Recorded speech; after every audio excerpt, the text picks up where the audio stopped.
Talent അവർക്ക് maximum use ചെയ്യാൻ പറ്റിയ ബെസ്റ്റ് പ്ലാറ്റ്ഫോമാണ് ബിഗ് ബോസ്. അപ്പോൾ ഈ സ്റ്റാൻഡപ്പ് കോമഡിയൻസ് ഒക്കെ വന്നാൽ നല്ല രീതിയിൽ ഇതാകും. പിന്നെ കോമണറിനെ കുറിച്ച് എന്താ പറയുക? എന്തിനാണ് അവരെയൊക്കെ കോമണറായി എടുത്തത്? എനിക്ക് അതാണ് ചോദിക്കാനുള്ളത്.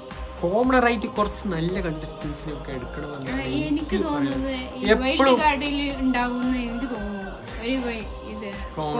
ഒരു പക്ഷേ വൈൽഡ് കാർഡിൽ കോമണർ ഉണ്ടാവാൻ ചാൻസ് ഉണ്ട്. പിന്നെന്താണെന്ന് വെച്ചാൽ കോമണർ എന്ന് പറഞ്ഞാൽ ഈ തനി മലയാളിയെ തന്നെ എടുക്കണമെന്നൊന്നുമില്ല ഗൈസ്. ഒരു മിഡിൽ ക്ലാസ് തന്നെ എടുക്കണമെന്നില്ല. റിച്ച് ആയാലും കോമണർ തന്നെയാണല്ലോ. റിച്ച് ആയാലും കോമണർ തന്നെയാണല്ലോ. പിന്നെ കോമണറായിട്ട് പിന്നെ ബിഗ് ബോസിന്റെ തീരുമാനമാണ്. കോമണറായിട്ട് ആരെയും എടുക്കാന്നാണ് എൻ്റെ അഭിപ്രായം. ഒരു 2-3 ബോയ്സിനൊക്കെ എടുക്കാമായിരുന്നു എനിക്ക് തോന്നിയിട്ടുണ്ട്. പക്ഷെ